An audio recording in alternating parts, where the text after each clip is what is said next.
मेरा नाम डॉक्टर ज़हरा बतूल है और मैं पाकिस्तान से बिलोंग करती हूँ। यहाँ पर मैं 2017 में आई थी फॉर वही PhD करने के लिए और मेरा जो है admission south China university of technology में हुआ।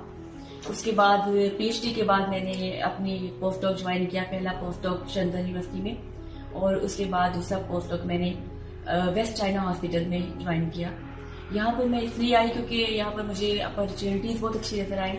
मेरा जो बेसिक फील्ड ऑफ रिसर्च था बेसिक मेडिसिन था और मेरा इंटरेस्ट में था कि मैं इस जगह पे आऊँ वेस्ट चाइना हॉस्पिटल में, बिकॉज बहुत बड़ी जगह है ये और बहुत ज़्यादा अच्छा यहाँ पर जो है वो एनवायरनमेंट बहुत अच्छा था। काम करने का जो था वो एक्सपीरियंस जो है मुझे मिला वो बहुत अच्छा मिला और विद इन 1 ईयर मैंने बहुत ज़्यादा अच्छी प्रोग्रेस करी और ये मेरा 2nd ईयर है।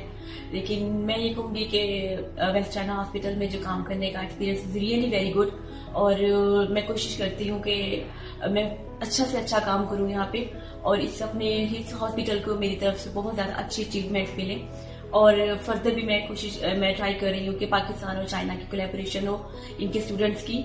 और बहुत से स्टूडेंट जो है वो पाकिस्तान में स्ट्रगल कर रहे हैं, वो भी चाइना में आए, चाइना की डिफरेंट यूनिवर्सिटीज में हॉस्पिटल्स में आए और यहाँ आके अपनी रिसर्च करें। I think China is best to for any type of the collaborative work like in research और इन लेबोरेटरी वर्क और in medical science and also in technology. So मेरी बहुत ज़्यादा विशेष है इस मामले में कि मेरी कंट्री का नाम जो है वो रोशन हो और साथ ही चाइना का नाम रोशन हो और दोनों कंट्रीज मिलकर बहुत अच्छा फर्दर काम करें इस साइंस एंड टेक्नोलॉजी में। Thank you.